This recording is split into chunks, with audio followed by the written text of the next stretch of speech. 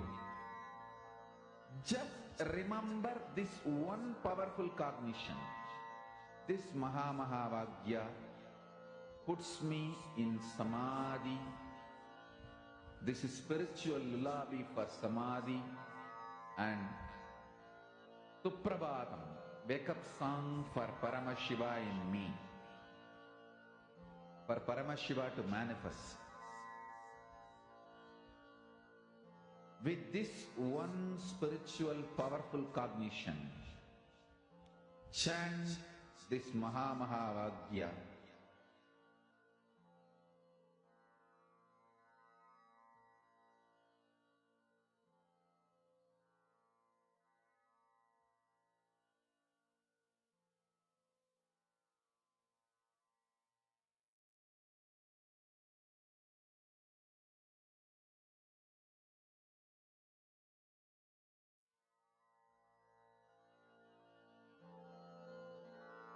Mahamahāvāgya, spiritual lullaby for samadhi, and Suprabhatam, wake up call, wake up song for Paramashiva. For Paramashiva to manifest. With this one spiritual powerful cognition, chant this Mahamahāvāgya. Om Nithyananda Paramashivoham. Om Nithyananda Paramashivoham. Om Nithyananda Paramashivoham. Om Nithyananda Paramashivoham. Om Nithyananda Paramashivoham. Om Nithyananda Paramashivoham. Om Nithyananda Paramashivoham. Om Nithyananda Paramashivoham. Om Nithyananda